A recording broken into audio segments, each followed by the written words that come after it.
Hey everyone, thanks for joining us today. Big question I have for you, for our viewers, for our listeners. Do you ever feel like you look back at the end of your day and you try to figure out, what did I get done today, right? What happened? Did I get accomplished what I needed to get accomplished? Do you ever think that you really don't have enough time to get accomplished what you need to do in the daytime? Well, don't worry, you're not alone. Everybody goes through this, and we all ask ourselves, where did our time go? What did I get done? And say things like, man, I wish I had more time, or man, I wish I was more organized. Well, so the good news is, me and the Reboot crew here, we're going to talk to you today about productivity hacks that are going to help you in business and in life in general become more organized without a whole lot of extra work, right? Little tips and things like that. And so before I get to that, let me tell you, thanks first for joining the Reboot. And if you're watching live or if you're listening, we really appreciate you coming. We're here to help business owners and managers evaluate business technologies, decisions, and situations that they need to make their businesses more successful. And so I'm Jim Gast, and I'm with SpliceNet Consulting here in Cincinnati, Ohio, and I'm joined by these guys. Brian Bradshaw, B&L PC Solutions on Long Island in New York. David Luft with LDD Consulting in Albuquerque, New Mexico. Brandon Bowers with Zentech Data Systems, South Florida. Ryan Heisler, Computeries in beautiful St. Louis, Missouri. No doubt about that, Ryan. No doubt about that. These guys are experts at business and getting things done in business. I've known them for a long time, and they're highly efficient. We also, guys, tell me, don't we all kind of somewhat train all the time on how to become more efficient regularly, quarterly, and so on and so forth, at least? Yes. And it has been one of the best things that's ever happened to me in business is that training and so on and so forth. So I'm going to start off with one of my favorite productivity hacks, if that's okay, guys. All right, for everybody? Do it. All right. So one of the things I have a problem with is I know I've got to get something done. Okay. I just know, whether it's a quote, whether it's, look for some information and put together a report for somebody, but every day things get in the way. I mean, things creep up. Hey, you got to do this, you got to do that. Maybe you got to do billing, maybe you got to do some accounting, maybe you got to do some collections or workers' comp or HR or whatever, right? But you know what? Those things that you have to get done, like sales quotes, right? I mean, nothing happens until something's sold. So that's essential. So my hack, and maybe other people do this, but if you don't, think about it like this. I know that I owe something to a customer, and they're dependent upon me to set the date to present it to them. So I'll set that date like a week out or whatever that date needs to be without having that stuff done. A lot of people think I can't set the date until I get it done. No, I set it even without it being done, because I can guarantee you, if I am being held accountable by the customer that I need to work with, I'm going to get it done. It's going to get done. It might get done the day before, but it will get done, I promise you that, and it'll be excellent. So that's my productivity hack. I want to add to that. Yeah. For me, always scheduling a next step, no matter what it is, number one, I feel like you always hear this when it comes to sales. So you're going into a sales meeting, never leave before you schedule the next step, but it goes towards everything else too. So I do a meeting with a customer, just like you said, whatever I need to do next to get it out, I get it scheduled right then, or I schedule our next meeting. And it keeps me accountable, just like you said. That ticking time bomb is coming up, that I got to get this thing done before this meeting comes up, and then you're now kind of liable to get it done. Or what are you going to tell them? Or you got to reschedule? You don't want to do that. You're embarrassed. Yeah, exactly. Yeah, that's one of the things that can make sure that I get things done on time, is if I put it on the calendar. Guarantee you. Hold yourself accountable to someone else. Right. And otherwise it just gets pushed it just keeps getting pushed to the back and the back and the back and the back. Yep. Mm-hmm. Mm-hmm. Everything gets in the way. Yep. Brian, what do you got for us? You got a hack? Yeah, I have one. Again, nothing new by any stretch of the imagination, just utilizing and making sure that you have some rules set up in Outlook.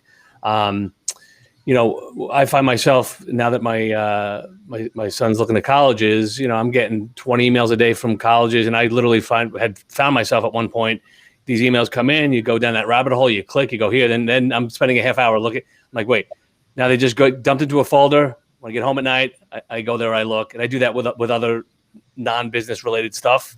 I want to see that stuff. I just don't need it occupying time during my day. Want to be a little more productive. So that's really helped me out. Another one is check with your phone provider, especially if you have a VoIP system. See if they have an app that you can use and really extend that office presence. We're with Citricom, so we can all answer our business lines, make calls out of the business right from the cell phone, message each other through there, go through your call history, all that stuff right through the app. So you don't even need a desktop phone. You can do it from a laptop, from the app, and that cuts down on relying on being somewhere to receive a phone call or something like that. So those are two that we use. Can we go back to Brian's first one for a second, which I consider that like the umbrella of inbox management, right? So keeping your inbox clean of clutter. And I know a lot of people historically have just disabled this feature, but using the focused inbox, for me, I was always one, I would always disable it. Whenever I would help set up a customer, we would just globally disable it because I didn't feel like it was ready for prime time. But now, I mean, I live by the focused inbox because I feel like the most important items are always forefront. And occasionally, like you said, Brian, hey, at the end of the day, or maybe twice a day, I'll check the unfocused items and see if there's any junk in there or whatever else needs to be done. And then I even try to take it one step further, is just because everybody usually keeps all those items in their inbox, and you're constantly working to like clean your inbox, and it's never going to happen unless you just start getting it out of there. So if something needs to be done, what my rule is, and I think it was in a session that we all were in a training on at one point, but Bruce McCulley, he recommended this to everybody. I'll name drop for everybody. They can look him up. Good PR for him. But he recommended, to keep it clean. Hey, if it's something you need to do later on, mark it as a to-do. So you just hit the little flag button and then archive it and get rid of it. And then it's out of your face. You're no longer seeing it. You can always go back to your to-do list, right? But if it's something that needs to be done and it can be done within a minute or so, just knock it out right then and get it out of your hair. So it's not one of those items that's kind of like just nagging at you. Definitely. Yep. Agreed. Yeah, no doubt about that. So Dave, what do you got for us? For me, it's just setting up the goals each day. Just try and pick what's the most important thing that I have to get done, and not fill your whole day up with those goals, because you got to have some margin in there to handle the crises that come up. There's always going to be stuff in our business where you can't plan for it, and you just have to leave some room in your schedule for that stuff. I think I like the one we talked about off air earlier when you said how you make everyone around you feel so they don't come by. What was that comment? So if you make everybody around you hate you, then they quit bothering you, and you can get a lot more work done. They might quit. That would be great. Then you just don't have that. They don't have to bother with you. That was funny though. No, and you're right. So do you guys in your businesses, do you guys have morning huddles with your teams, or do your teams have morning huddles? We do. Yeah. Yep.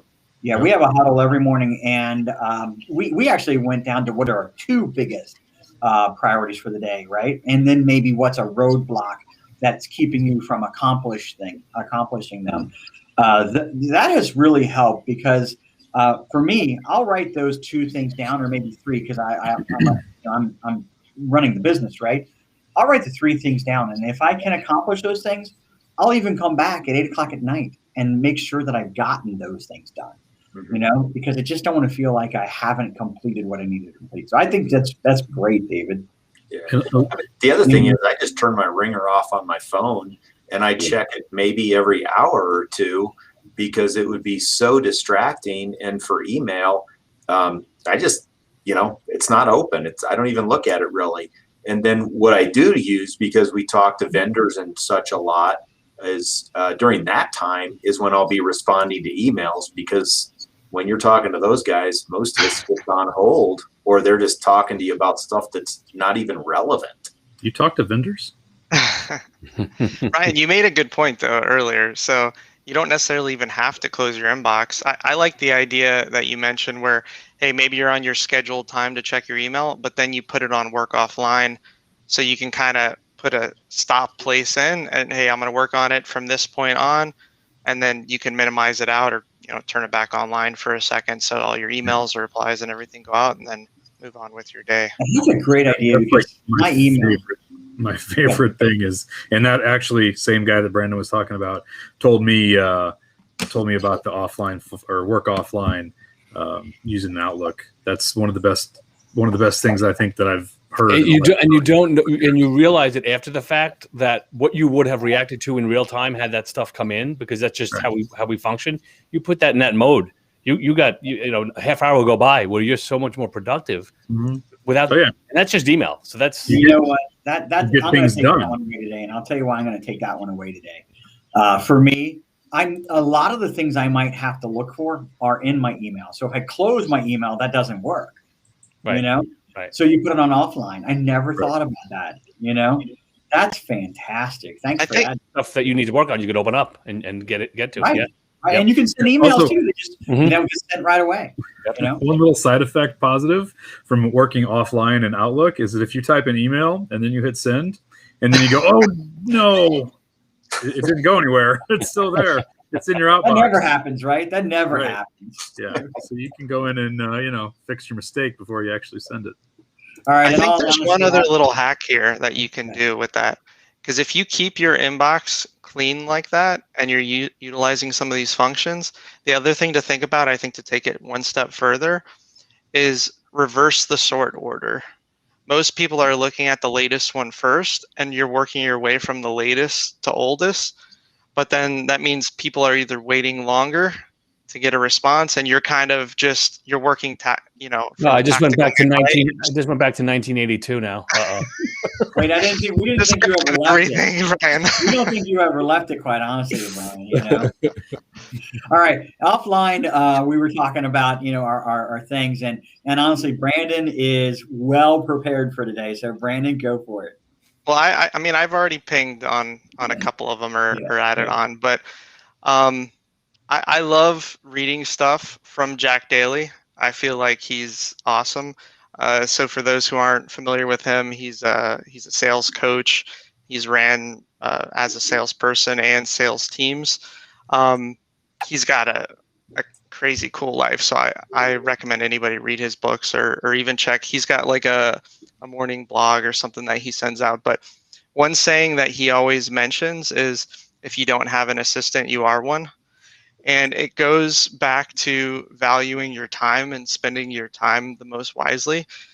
I think, David, you mentioned in terms of blocking some of your time or focusing your time on the most important things. And you can't get your most important things done when you're also doing all of those really, I'll call them admin or, menial tasks that really you could offload to anybody else. And you'll never be able to scale your business or yourself, out of the day to day and be able to really focus on that's what you hear. You go to any event, hey, you got to work more on your business, not in your business. And you're not going to be able to get out of your business unless you stop doing all of the day to day operations.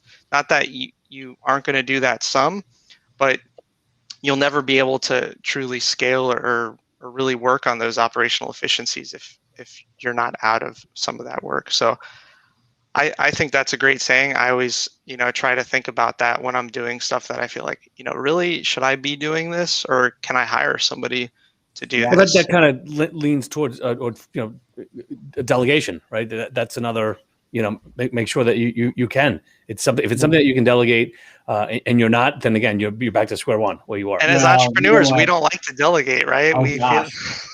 It's a trust thing. It's that's a hack. Trust people. The old song from Frozen, "Let It Go," right? and to know that it's never going to be done as good as you necessarily, or you might not think it's going to be as good as you, but once you can let it go, I mean, they're going to get, if you get the right people, they're going to get 80% of the way there. And just train yourself do a better job. Delegating, it's not going to be done your way, but it's like any task we undertake as business owners, as individuals, as people, learning to do something new. You're not going to be great at it the first time, so you need to accept the change, but give it 3 months to work and fix, and then from there, you'll reap the benefits of it for sure. Yeah. You know, I've always said since I started my business years ago, I'm always working to replace myself. Okay. Completely replace myself. And what that really means is the responsibilities that I carry. And so at the same time, though, there's that trust factor. It's big for us. For business owners, it's tremendous. And what I try to instill in my team and my managers, push back on me. Tell me to stay in my lane. Okay. And if I push back on you, we need to have a conversation, because sometimes I need to override. Most of the time I need to just stay out of it. We had a situation yesterday with a potential customer, and I felt really good. It happened. Funny to say, it happened while I was out running, of all things, right in the evening, and fortunately for me, I was running, or I would have probably stuck my nose in it. You know what I mean? Instead, tell me what I need to know when I need to know it. Boom, that's it. I'm out of it. If I don't need to know anything, I don't need to know anything. And so that might be a hack as well, to tell your staff, tell you to stay in your lane as necessary, and trust that they're going to do their job. I really like that. One of my responses that I tell all of our guys is Brandon not needed, BNN. Leave me for last. Like, you guys need to go through the process, because the more you have to be intertwined in it, the more, if you're that central cog, it just delays everything, right? And it overwhelms you because you can't focus on what you need to focus on. No.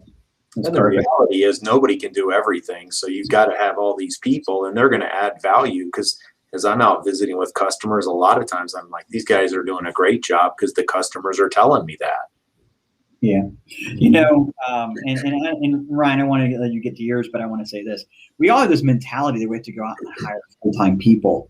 Man, there are a lot of people that are just looking for a flexible job, whether they're in high school or college, or a stay-at-home mom or a retiree, that would just love to do one thing. Just give them one thing. I'll get 10 hours a week out of something like that. You don't have to have full-time FTEs, on your staff. Hire somebody like you who's just looking to work. I've actually hired two of those people, right? Our marketing manager, she started off as a part-time while her daughter was finishing kindergarten, or she just wanted to work part-time. And that was 4 years ago, and she's been full-time salary for probably 3 years. And then our telemarketer right now is the same way. He was a full-time salesperson for maybe 10 years, and he just kind of got burnt out. He wants to go a different direction, and so he's going to school. And while he's going to school, he wanted to do something part-time. So he's doing telemarketing for us, which is well below his capability. Right? He's capable of much more because he's done it. But I mean, I've got this amazing sales guy doing telemarketing who needs a little direction because he's already familiar with how to do it. So, yeah. What's your hack there, Ryan? I think we got 2 minutes left. All you, buddy. Yeah. So a very smart mentor that all of us know told us years ago this orange cone time. So it's literally an orange traffic cone. Put that sucker outside of your door at your office, and I'm working from home for the last year. But when we were all in the office, it was very, very helpful. Close the door, put the cone in front of the office, and idea is leave me alone for an hour and a half at a time. Other people, again, smart folks that we know, have said, we can work for an hour and a half on one topic or one subject without starting to wander, right, before our mind starts to just get bored with it.